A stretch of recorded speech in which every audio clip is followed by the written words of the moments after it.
Blessed days sa bawat isa sa atin. Ito po si Brother Jake Ferdinand M. Wahe, ang inyo po makakasama sa patuloy nga pong pagbabasa ng mensahe ng Panginoon mula sa Aklat ng Kawikaan, chapter 29. Samahan niyo po ako at pakinggan ang sinasabi ng salita ng Panginoon. Ang taong ayaw magbago ay hindi maliligtas. Ang hindi makinig ng payo ay mapapahamak. Kapag matuwid ang namamahala, bayan ay nagsasaya. Ngunit tumatangis ang bayan kung ang pinuno ay masama. Ang nagpapahalaga ng karunungan ay nagbibigay galak sa magulang, ngunit ang nakikisama sa patutot ay nagwawaldas ng kayamanan. Ang kaharian ay matatag kung ang hari makatarungan, ngunit ito'y mawawasak kung sa salapi siya'y gahaman. Ang kunwang pumupuri sa kanyang kapwa, nag-uumang ng bitag na sa sarili inihahanda. Ang masama ay nahuhuli sa sariling kasalanan, ngunit ang matuwid ay panatag, may awit ng kagalakan. Kinikilala ng matuwid ang karapatan ng mahirap, ngunit ito'y baliwala sa mga taong swapang. Ang buong bayan ay ginugulo ng palalo, ngunit ang galit ay pinapawi ng taong matino. Kapag inihabla ng may unawang isang taong mangmang, ito'y hahalakhak lang at lilika ng kaguluhan. Ang mamamatay tao ay namumuhi sa taong tapat, ngunit ang matuwid sa kanila'y nag-iingat. Kung magalit ang mangmang ay walang pakundangan, ngunit ang matalino'y nagpipigil na, ang galit niya'y mahalata. Kapag nakinig ang hari sa kasinungalingan, lahat ng lingkod niya'y mabubuyo sa kasamaan. Magkapareho sa isang bagay ang mahirap at maniniil. Si Yahweh ang may bigay ng kanilang paningin. Kung ang pagtingin ng hari ay pantay-pantay, magiging matatag magpakailanman ang kanyang kaharian.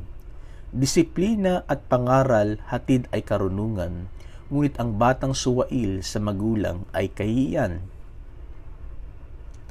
Kapag masama ang namamahala, naglipa na ang karahasan, ngunit masasaksihan ng matuwid ang kanilang kapahamakan.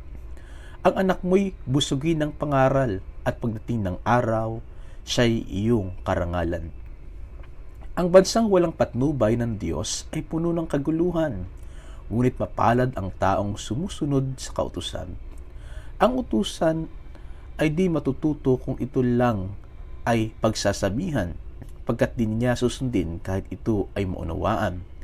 Mabuti nang di hamak ang hangal kaysa taong ang sinasabi hindi na pinag-iisipan. Kapag ang utusan ay iyong pinalayaw, siya na ang mag-uutos pagdating ng araw. Ang taong magagalitin ay laging papasasok sa gulo. Laging nakipag-away dahil sa init ng ulo. Ang magbabagsak sa tao'y ang kanyang kapalaluan, ngunit ang magpakumbaba ay magtatamo ng karangalan. Ang makipagsabwatan sa mga magnanakaw ay mahirap na kalagayan. Kapag nagsabi ng totoo, ipapabilanggo ng hukuman, ngunit paparusahan naman ng Diyos kapag ang sinabi kasinungalingan. Huwag mong ikabahala ang sinasabi ng iba. Magtiwala ka kay Yahweh at mapapanatag ka. Marami ang lumalapit sa hari upang humingi ng tulong, ngunit kay Yahweh lamang makakamtan ang katarungan. Ang masama ay kinasusuklaman ng mga matuwid. Ang masama namay sa matuwid nagagalit. Pinagpala po ng Diyos ang kanya pong mga salita na atin pong natunghayan.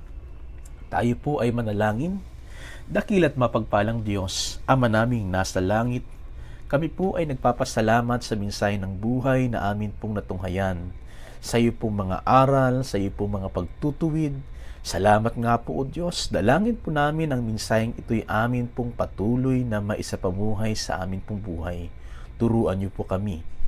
At ang lahat o Diyos ng pasasalamat dahil sa iyo pong paalala ay amin pong ibinabalik sa inyo sa pangalan ni Jesus na aming Panginoon at tagapagligtas.